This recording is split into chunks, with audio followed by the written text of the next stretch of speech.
We are here at Pinthouse Pizza. What was it called? Pinthouse. Yeah, it's Pinthouse, right? It's Pinthouse, yeah. They serve pizza here. I think that's where I'm getting confused. And we just got a flight. They serve 5 here. Yep. And I believe these are like 5 or 6 ounce pours. And I believe we've got 10 different. Thank you. I believe we've got 10 different beers between the two of us, right? Usually we kind of just pick whatever we want, but Parker's idea was to get both of us get something different so we can have a little sample of almost everything. Yeah. All right. So first one I've got is Magic Pills. Magic Pills. Okay. I'm going to start from. You want from left to right? Yeah. Let's go left to right. Okay. So number 1 is Electric Jellyfish. Oh, that's one of my favorites. Electric a classic. Yep, that's how I remember it. Yeah, man, they're Electric Jellyfish. I had no idea that this was the place that did Electric Jellyfish. Well, she's saying, did you over here? There was like Lamar, there was like 4 all together, but all three, the 3 are located in the south. Okay, gotcha. And this is the first one here up here in Williamson County. Very cool. So I do love the presentation of it. Check that out. That's real wood. That's a real wood flight. Yeah. This is not plastic. Yeah, I like that. I'm gonna dive into I think number 2, which is the Lasso. Oh, okay. Another, I think it's a West Coast Pilsner. Oh yes, definitely like, you can smell the citrusy. Grain Battles is this one here. Let's do a little cheers. Good. Yeah, cheers, man. There you go.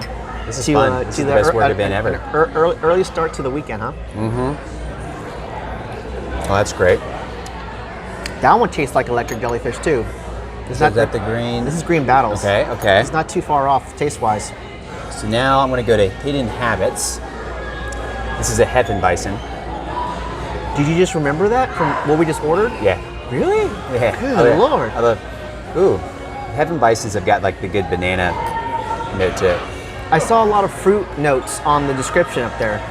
Oh, that's good. Yeah. This one I have here is Sassy Passy. That's one I was looking at too. That looked really good. Do you remember what it was? I don't. Okay. I was going to be like, if you remembered mine too, that is pretty impressive. No. Or like you're just a more craft beer connoisseur than I thought. No. I do love craft beer. All right. Let's see. I think I'm going to go next. I've got the Dedulous. And this, I think, is a blonde ale.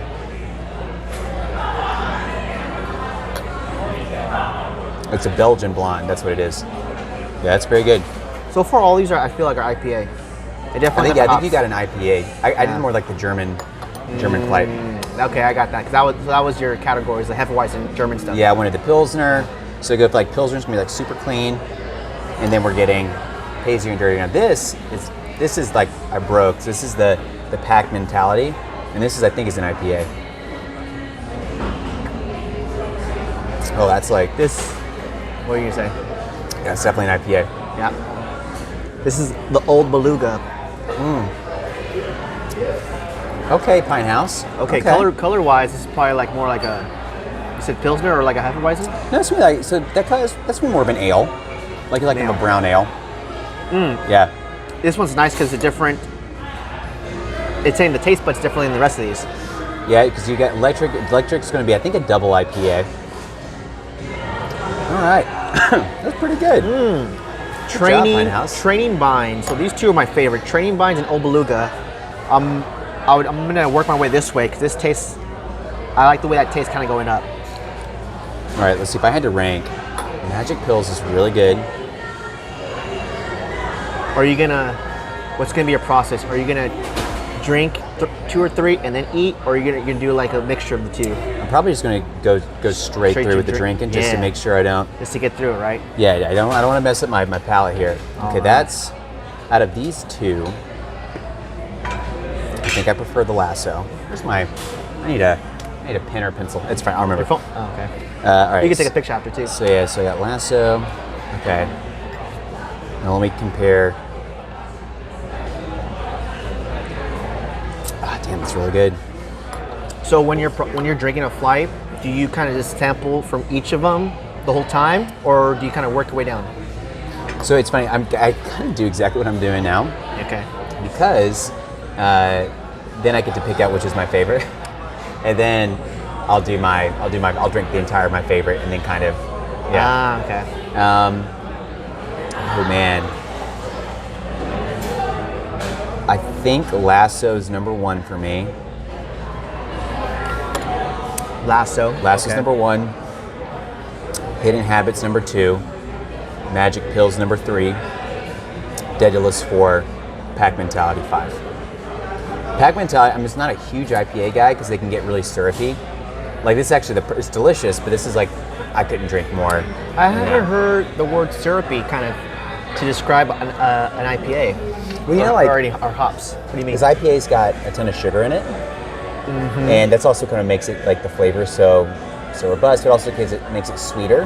Because you want a good balance of, you want hops, but you also want the sweetness. And so sometimes IPAs can get too sweet. It doesn't mean like syrupy. It's almost like I'm taking a little. The syrup's delicious, but if you drink a whole, like imagine if you had a thimbleful of maple syrup, that'd be kind of like, oh, that was kind of good. But if you drank a whole glass of it, you'd be like, God, I never want maple syrup ever again. I don't know. It's just a little syrupy. That the guys in Super Troopers made it seem pretty good when they were chugging the maple syrup back. Well, that was Canadian maple syrup too. So God, that's. I would reenact that scene. God, I wouldn't. I would. Are you the type of person that can just destroy a thing of mayonnaise? Like, can you eat straight up mayonnaise? No. I can't either. I like mayonnaise, I do like too. on a sandwich, but I couldn't eat it like that. Like if I gave you a spoonful of mayonnaise, could you do it? I mean, I could do it, but not I a don't think whole. I could do not it. a whole jar. Like to do it one time and like you challenged me, I was like, I'll do it. But I couldn't eat a whole jar of it. Are there any people in your life that can do, like, do you think you're like, oh, they could eat a whole jar of mayonnaise? Ooh, no. I got one guy, went to college with him. Insane. Could do it. And you seen I it? never seen it, no. Okay, so it was talked about. But like legit, like he would, like if you gave him a big old spoon of mayonnaise, he'd be like, all right, no hesitation. Loves it, delicious. No, you would have to be a special challenge, and it wouldn't be like I'd be a little bit of respect right there because I wouldn't do it all willy nilly because that's pretty gross. Could you eat an entire jar? Could you eat an entire jar of peanut butter? Oh yeah.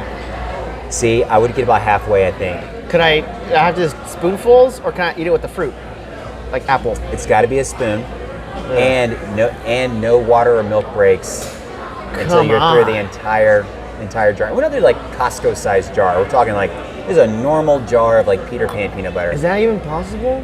Sure, that's a lot. Like, yeah, it'd be. I mean, just to have that go through, right? You know, if the challenge is just to eat it, then I think it'd be fair to have milk or something so you can just wash it down. It's not going to. I don't think it would lessen the challenge. So this is a weird. Okay, so speaking of condiment challenges, what I could do without breaking a sweat, I could drink an entire bottle of A1 steak sauce.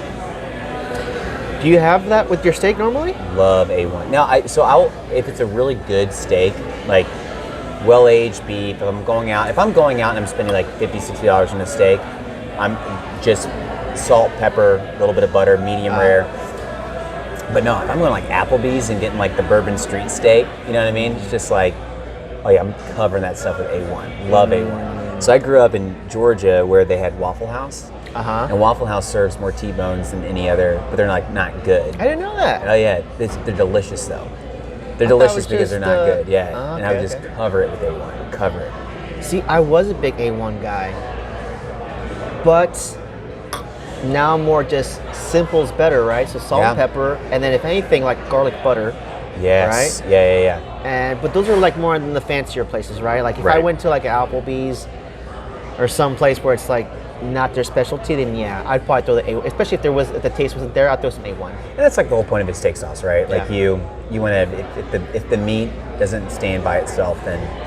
Yeah. So how do you like? Are you a rare guy? Are you a medium rare guy? How do you like your steak? I always go back and forth between rare and medium rare. Yeah, rare is hard to execute.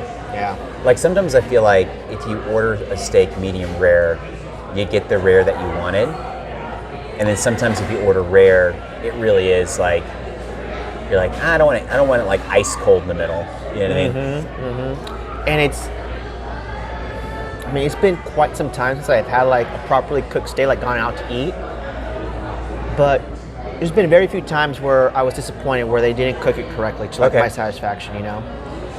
But I've never had like, I'm trying to think, where it was like a really nice sit-down place when they were like renowned for their steak. It was like, I've never had that experience, but I'm trying to think if there's anything places in Texas I've been to but like this is the first thing that comes to mind because I definitely grew up eating here was Outback Steakhouse, and they have a decent steak. Yeah, right? they do. Yeah, they and really do. I always liked going with a teriyaki kind of Glaze on the glaze. Yeah, that was all. I'm like, you know. So we had Outback, like in Georgia, Longhorns was huge. Longhorn Steakhouse was everywhere, and that was good. I think like the first like legit steak, quote unquote, I ever ate was at Ruth Chris, which is kind of like a high end chain. But man, I think my dad took me when like 12, 13 years old, and he was like, all right, and I ordered a New York strip, and I think it was like $50, $60, right? And I just remember being like, oh, I had no idea it was going to be this expensive. I need to eat every bite. But it was like, I'm 13 years old, and I just remember getting halfway through the steak and just being like, do I disappoint my dad or do I throw up? Because it's too much food? It was just too much. It was just too much food. How many ounces do you think it was? Like more than 15 or something? No. But you were a kid too, right? So I was 12, 13 years old. It was at least 12. Was it the kind of place where you could ounce. take it to go if you weren't finished, or do you kind of? No, it was more like dad spent the money. I felt like obligated to do it. It's so funny, it's amazing how we as humans, but especially when you're a kid, you anticipate how your parents are going to view you, and so you'll kind of adjust course, especially when you're younger. Like once you get to being a true teenager and adult, it cuts the other way to where you're like, mom and dad would hate it if I did this, and I'm going to do it. Yeah. Right? But when you're a kid, you're like, I know what makes mom happy and what makes dad happy.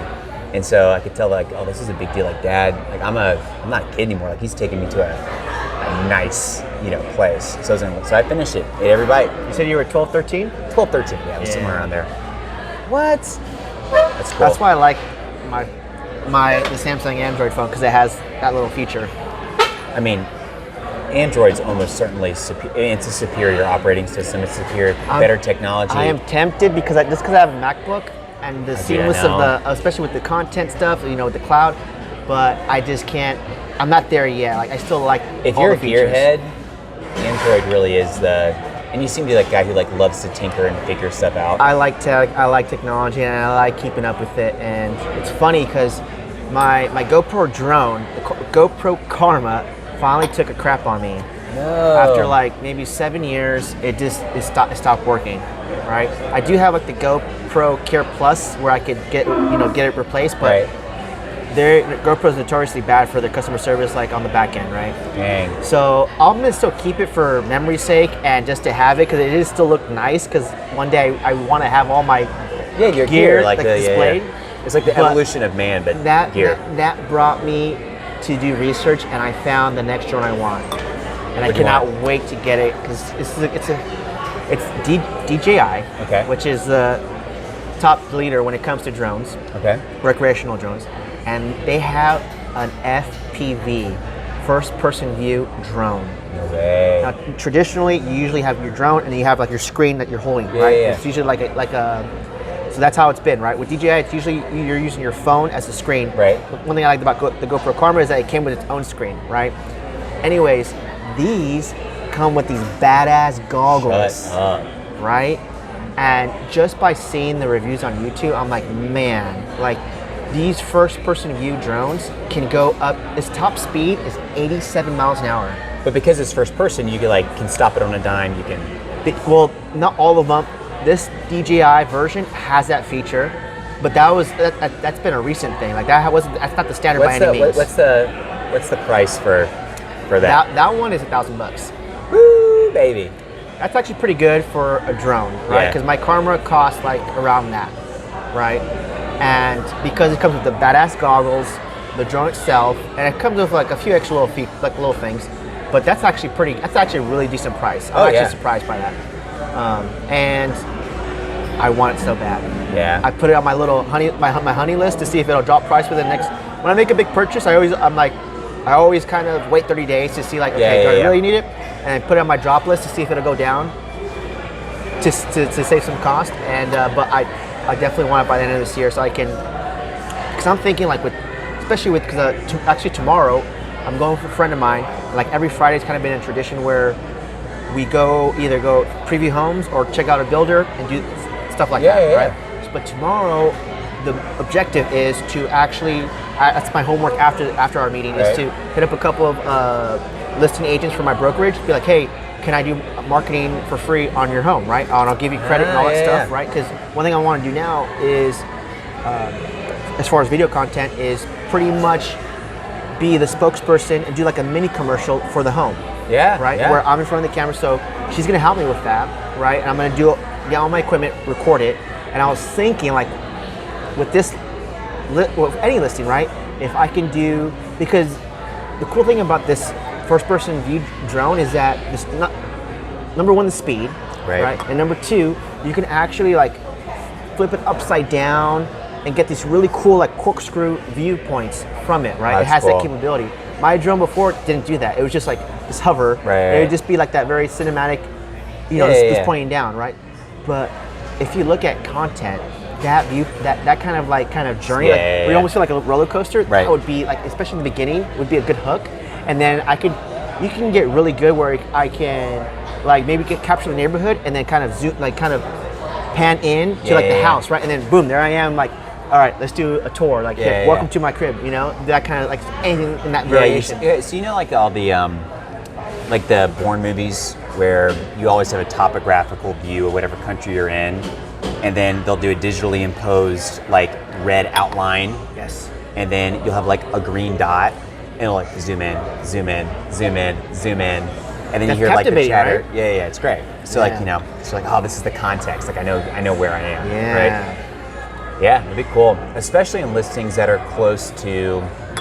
So, for example, like Georgetown. Like, say you found a house that was walking distance from Georgetown Square, right? Georgetown Square is so insulated that it's kind of hard to tell how close your house is to downtown Georgetown. So, if you had a drone, be like, dude, like that, you know, like essentially like had like little bullet points of saying like, the theater's here, St. Gabriel River's here, and the house right here, and then like, you know, zoom in. I see what you're saying. I see what you're saying, especially for like main attraction points like that. That'd be good. That'd be good. So not good content for this video, but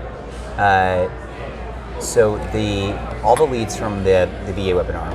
Yes. Has Lenny been calling them? Has he gotten the script yet? I gave him the script. Okay. But I'm gonna stop recording here. Hey, Omar. It's 2018. I'm gonna give you if you give me $264,000 in 4 years, I'm gonna give you 400. Like, would you take that? In 4 years? So in 4 years, probably, yeah. If it's guaranteed, yeah. It's guaranteed. Yeah. It's the best return on, like, it's gonna beat the stock market, whatever, right? So what people don't understand is that we had an unprecedented increase in home prices since COVID, right? And so a correction is necessary and needed, but at the end of the day, like if we have a 5 to 10% correction, that's not a crash. That is truly a correction. So I say that because if I saw a house that was listed for 600. And I saw a price reduction to 590. I'd offer 600, but seller paid closing costs 100%. And I wouldn't even say correction. I would say the market is normalizing because the rate of appreciation, especially here in Austin, that's not normal. In the housing industry, you don't get 20, 30, 40% house appreciation year after year. You get 6 to 8 if it's an amazing year. Yes, that's a normal market. Right. You know? So, but most folks, I think, and I'm including myself in this, we have a natural bias to recent events. Yeah. Right? Recency bias. Recency bias. Yeah. So we look at the last 2 years, like we feel like that's how it should be, or that's how it's going to continue to be. But no, if you look, like you said, 5, 10 years back, there's no way that the market could sustain itself if it kept going up and up. You know? So the market, when it's normalizing, and it's doing that on purpose, right? That's exactly the Fed's intent. Yep. Is to make the cost of borrowing money more expensive, so people buy less. Yeah. Right? People borrow less. Yeah. So I have been seeing it for the past few weeks, right? Yeah. Every Thursday, I like to check the MLS because that's when most of the new listings pop up, right, for the weekend. Right. And I have seen just as many new listings as I've seen price reductions. Yeah. Which like 3 months ago, not happening. Not happening, right? And now, I mean, we're still in a seller's market, don't get me wrong, but our sellers, they're getting away with less as far as skipping the appraisal, skipping the home inspection, more seller credits, you know. There's something to entice the deal, you know. They're not getting everything they want. So like, get this, right? Ooh. If I'm doing a 5% down payment on a $350,000 house, it's going to be around $17,500. Okay. Right? Now, that's down payment.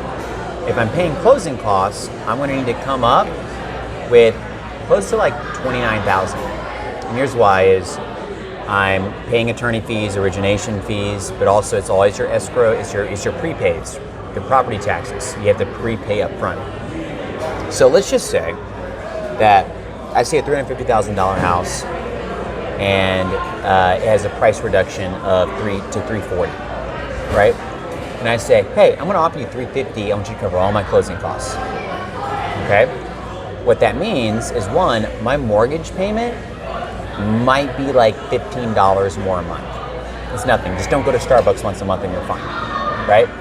But two, $29,000 minus $17,500, that's about $12,000, right? Did you know that if you took that $12,000 that you saved, because in this current market, you're paying closing costs. That $12,000, like, you're on the hook for, right? You take that $12,000, you invest it in a low-cost conservative index fund, and you get a 6% return on it over the next 30 years, right? Like, it's going to be close to like a $65,000 return on investment. So again, you're paying $10,000 more to save upfront cash. Well, when you save the upfront cash, invest it. Or instead of doing an index fund, you could also just do a one-time lump sum payment. You're like, you know what? I'm grateful I didn't have to pay closing costs. So I'm going to take that $12K and I'm going to do a one-time principal reduction. That's going to save you close to $38,000 in mortgage interest over the course of 30 years. That's just an interest. So I say that because people have been paying 50, 60, 70K over list, all because the rates were so good, right? I'm telling you right now that I would rather pay at or slightly below list and have the sellers pay closing costs with a 2% higher interest rate than I would paying all my closing costs, offering 30, 40K over list and paying a 2% lower interest rate. Because most people, one, are not going to live in their house for 30 years, and two, if they do live in the house for 30 years, they're going to be refinancing every 5 to 10 years. So like, this is actually a phenomenal time to buy. Granted, people's buying power is going to be eroded a little bit because of the higher interest rate, but this is the time, like, go in and offer lists. Yeah. That's what was so good about our, like, the cash program we put together is now, like, if I'm going to offer cash, I'm not going to offer at or above list. Do all cash, offer 10 below. Have them pay for the entire fee and your closing costs. Yeah. You know what I'm saying? Yeah. Especially if you're a veteran. People forget that the interest you do pay on the loan, that is a tax deduction. Yeah. From your earned income. That's exactly right. Yeah. You know, so I mean, really, real estate in general, you use that as a way to have an asset to increase in value, to appreciate, and to use it as kind of like a tax, not a tax haven, but a tax, a way to reduce your taxes. Yeah, absolutely. It's like every dollar you pay in interest is actually not a dollar you're paying. It's more like you're paying 70 cents. Yeah. Right. I agree. Everyone is, because I mean, those are what make headlines, right? The interest rate going up because of inflation, right? Yep. And the higher it goes up, the more people are fearful of of buying a house, right? But there are ways around that, right? Yeah. You could get seller credits to kind of either bring the interest rate down, or to your point, you rather have a little bit higher interest rate, but ask the seller to be like, hey, pay my closing costs. Yeah. Right? So there's always... Because saving yourself $10,000, and because when you pay $10,000 in closing costs, that's money that's going to everyone except you. Yeah. Versus you take $10,000 that you saved and you do a principal payment, that's equity you're buying in your home. Yeah. Like you said, if you do that, it shortens not the length, but the interest you're gonna have to pay over the longevity of the loan. And it can also shorten in that scenario we said a $12,000 extra principal payment is going to shave off 22 months of your. Oh. Okay. Yeah, it's like almost 2 years. Wow. So you turn your 30-year mortgage to a 28-year mortgage like instantly. Wow. Yeah. So, all right, Doc, I gotta go.